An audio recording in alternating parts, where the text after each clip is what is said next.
Mistakes that you should avoid in class 10th to score 90 plus percentage. Hey guys, welcome back to my channel. My name is Vanshika Daya. I am class 11 commerce grader. Before starting the video मैं एक चीज clear करना चाहती हूँ कि मेरे 10th में 83% आए थे. मैं रिजल्ट भी लगा दूंगी अपना एंड आई नो कि ये वो उतने ज्यादा नहीं थे, but the thing it is बाद में जब मैंने एनालाइज किया आफ्टर रिजल्ट या आफ्टर एग्जाम्स कि मैंने क्या मिस्टेक्स की कि मतलब क्या पता मैं वो मिस्टेक्स ना करती तो मेरे 90% आराम से आ जाती. बट वही मिस्टेक्स मैं अभी आपको बताने आई हूँ जिससे आप ना करो. एंड मोस्टली स्टूडेंट्स ये मिस्टेक्स करते हैं और जिसकी वजह से उनके परसेंटेज डाउन हो जाती है. So without wasting your time let's start the video. So the first mistake is that not starting too early. ये देखो ये हम सब करते हैं. आज नहीं पढ़ते कल पढ़ते हैं, कल नहीं परसों पढ़ते हैं. हम सबकी मोस्टली ये आदत होती है कि नहीं भाई कल कल कल. And the thing it is हम वो कल कल कल करके नवंबर खत्म हो चुका है. बिकॉज मैं 28 नवंबर को शूट करी, 29-30 तक आ जाएगी. तो अब एंड का भी क्या तो तुम 1-2 दिन काउंट करोगे, ठीक है.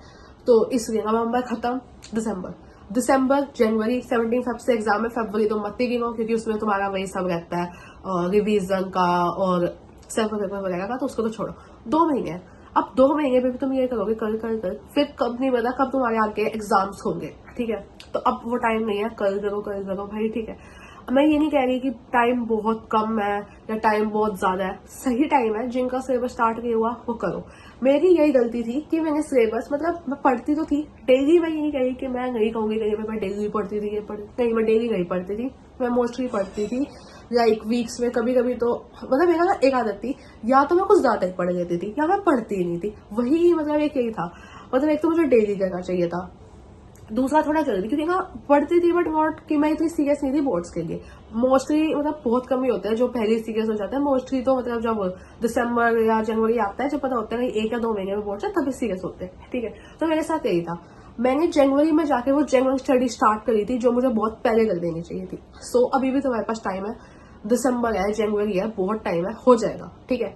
But the thing it is तुम्हें अब स्टार्ट करना पड़ेगा. अब स्टार्ट नहीं करोगे तो भाई कब. अब वो टाइम नहीं है, तुम टाइम वेस्ट करते रहो. तो भाई सीरियसली पढ़ो.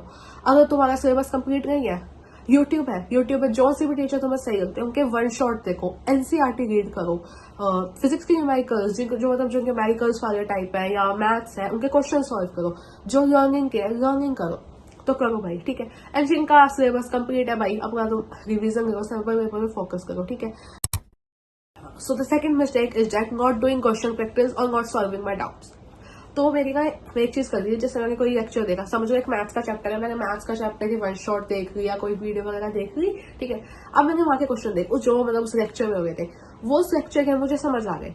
मैं कभी भी यही करती थी कि भाई मैं ट्राई कर लूँ कि यार चल कोई नहीं, अब उसके देखिए तो मेरे को एनसीईआरटी और खोल के देखू या मैं उन क्वेश्चन को दोबारा देखू. भाई मैं कभी भी नहीं करती थी. एंड नॉट इवन दिस, मैं जैसे समझ लो बायो पढ़ रही हूँ या केमिस्ट्री के क्वेश्चंस करे हैं, मतलब पढ़े हैं, मतलब लेक्चर वगैरह देखा है, उसके बाद मैं ये नहीं कह रही मेरे पास बुक्स थी, रेफरेंस बुक्स थी, बट मैंने कभी रेफरेंस बुक्स में खोल के नहीं देखा था कि नहीं यार मैं वहां से क्वेश्चन ट्राई करूंगी. मतलब मैंने क्वेश्चन बैंक वगैरह नहीं लगाई थी. और क्वेश्चन बैंक लिटरली लगानी कैसे चाहिए कि एक चैप्टर खत्म हो गया उसके क्वेश्चन प्रैक्टिस के क्वेश्चन बैंक वगैरह लगाओ. मैं नहीं लगाती थी. मैंने मतलब स्टार्टिंग में तो मैंने नहीं लगाया. एंड का जब आ गया ना टाइम जब क्वेश्चन बैंक नहीं लगाने चाहिए, अब सीरियसली वो टाइम नहीं है कि मैं रेफरेंस बुक्स उठा के बैठू. मैं तब उठा के बैठी थी होंगे, ठीक है भाई. अब मैं देखती हूँ, मैं क्वेश्चन प्रैक्टिस करके देखती हूँ कि मुझे कितना आता है कितना नहीं. मतलब लिटरली एक चैप्टर के साथ साथ करना चाहिए था. मैं 4-5 चैप्टर का साथ में लेके बैठी थी, जो सबसे बड़ी मिस्टेक थी. एंड एक मिस्टेक हो जाते हैं, किसी के पास बहुत सारी रेफरेंस बुक्स हो जाती है कि कहीं उनका कोई भाई दीदी पहले पढ़ते थे उनकी ले ली, मैंने खुद भी खरीद ली. मेरे पास इसकी रेफरेंस बुक है, इस सब्जेक्ट की 4 रेफरेंस बुक है, इस सब्जेक्ट की 5. भाई क्या करोगे इतनी बुक्स का. चलो है तुम्हारे पास, बट सारी बुक मत खोलने बैठना कि नहीं भाई कि मैं उस बुक से भी देख लेती हूँ, उस बुक से. हर बुक में अपना अलग अलग होता है. जैसे एक क्वेश्चन है उसका आंसर ऑब्वियसली सेम ही होता है, बट सबका मतलब उसको एक्सप्लेन करने का तरीका थोड़ा अलग होता है एंड तुम कंफ्यूज हो जाओगे. अब तो मैं नहीं कहूंगी कि भाई अब तुम क्वेश्चन बैंक करो, बिकॉज अब बहुत बिल्कुल एंड का टाइम आ गया है. एंड देखो जिसका सिलेबस कंप्लीट है वो अगर करना चाहता है तो कर लो, बट जिनका सिलेबस नहीं है, अब भाई तुम पहले अपना सिलेबस कंप्लीट करने पे देखो. अब क्वेश्चन बैंक वगैरह मत उठाओ, अब तुम एनसीईआरटी सॉल्व करो, क्योंकि अब तुम क्वेश्चन बैंक उठाओगे तो तुम्हारा उसी में टाइम कर जाएगा एंड उसमें थोड़ा बहुत भी गलत वगैरह हो जाता है तो डिमोटिवेशन होती है. एंड जो मैंने सेकंड चीज बोली थी, नॉट सॉल्विंग माई डाउट्स. क्या होता था, जैसे समझ लो मैं सैम्पल पेपर करती थी. सैम्पल पेपर का भी मैं एक चीज बताऊंगी जो मैं मिस्टेक क्या करती थी, वो मैं इससे नेक्स्ट वाले में ही बताऊंगी, ठीक है.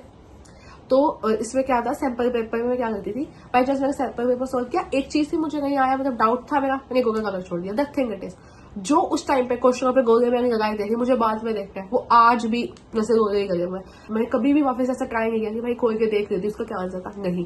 ठीक है, ऐसे ही कभी समझ लो एनसीईआरटी के क्वेश्चन होते, गूगल लगा के छोड़ दिया, भाई डाउट सॉल्व करो, तुम्हें जो लगता है नहीं भाई हमें ये चीज समझ नहीं आई, कोई कॉन्सेप्ट है समझ नहीं आया, हाँ डाउट है बाद में करूंगी, द थिंग इट इज वो बाद कभी नहीं आता, वो वैसे का वैसे रह जाता है। एंड फिर बाद में तुम पेपर रिजल्ट आने के बाद पेपर जब तुम्हारे हाथ में आता है उसके बाद सोचते हो क्या पता मैंने वो डाउट क्लियर कर दिया होता और मेरे नंबर आ जाते। And now the third mistake is that not solving sample paper. मैं सीरियसली बता रही हूँ, मैं जेन्युइनली बता रही हूँ, मैंने 10th में सिर्फ 3 से 4 सैंपल पेपर सॉल्व किए थे। ठीक है, तो थिंग इट इज मुझे अभी भी याद है, मैंने इंग्लिश का सिर्फ एक सैंपल पेपर सॉल्व किया था पूरे साल में। ठीक है, सिर्फ एक सैंपल पेपर, एंड वही मेरी सबसे बड़ी गलती थी। मुझे था कि भाई क्या है सैंपल पेपर, क्यों जरूरी है, क्योंकि मेरे को लगता था मेरा तो सिलेबस हो गया है, मुझे तो अब आता है सब कुछ। वही मेरी सबसे बड़ी गलती थी, मैंने सैंपल पेपर सॉल्व करके ट्राई किया। सैंपल पेपर सॉल्व करो, वो बहुत इंपॉर्टेंट होते हैं, वहां से क्वेश्चन आते हैं। ठीक है, सीबीएसई का जो सैंपल पेपर मिलता है वो तुम्हें इसलिए दे रहे कि तुम्हें पता हो कैसे प्रैक्टिस करना है, तुम्हें पहले से पता हो कि किस तरीके से करना है, और अगर तुम उसमें से हो जिनकी राइटिंग बहुत स्लो है वगैरह, 3 घंटे का टाइमर लगाओ और करो सैंपल पेपर सॉल्व। ठीक है, एंड हाँ एक चीज बताती हूँ, तुम बिल्कुल ऐसे मत सोचना कि भाई मेरा सारा सिलेबस कंप्लीट होगा तब जाके मैं सैंपल पेपर लूंगी, नहीं। क्योंकि ना 1 या 2 चैप्टर ऐसे रह जाते हैं जो थोड़े बहुत वीक होते हैं ये सब, तो उसकी वजह से कंप्लीट नहीं हो पाता। तुम्हारा 70% सिलेबस कंप्लीट है, तुम्हें लगेगा कि नहीं भाई बस थोड़े बहुत चैप्टर रह गए, 2-3 चैप्टर है, 3-4 चैप्टर रह गए, 70% सिलेबस कंप्लीट है तो सैंपल पेपर करो। हाँ, जिसका ऐसा है कि भाई नहीं मेरा 40 to 50% है, मत करो। क्यों? क्योंकि अगर तुम अभी 40 to 50% सिलेबस है तुम ये सोचोगे कि नहीं भाई मेरा फ्रेंड है उस फ्रेंड का सिलेबस कंप्लीट हो रखा है, ठीक है, मेरा फ्रेंड सैंपल पेपर करे मैं भी कर लेता हूँ। तुम्हारा सिलेबस अगर बहुत कम ही है या थोड़े बहुत चैप्टर्स कर रखे हैं, तुम जब सैंपल पेपर करोगे तुम्हें फिर वहां पे ऐसा डाउट आएगा कि नहीं यार वो नहीं होगा, तो तुम आधे से ज्यादा पे तो गोली लगा दो कि नहीं भाई ये डाउट है ये डाउट है। एंड जब तुम बाद में उठा के देखोगे ना तो डीमोटिवेशन होगी कि भाई मुझे तो कुछ आता ही नहीं है, मैं क्या करूं, कैसे होगा, मेरे तो बोर्ड से नंबर नहीं आएंगे। भाई इसलिए कह रही हूँ 70 to 80% जब तुम्हारा सिलेबस कंप्लीट हो, क्योंकि मैं यही कहूंगी बिल्कुल आखिरी तक छोड़ो, क्योंकि आप बहुत से ऐसे होते हैं कि जिनका रह ही जाता है 1-2 चैप्टर जो बहुत डिफिकल्ट होते हैं उसका डाउट रह जाता है, तो सोचते हैं मैं पूरा कंप्लीट करके बाद करूंगा, तो सैंपल पेपर हो ही नहीं पाते।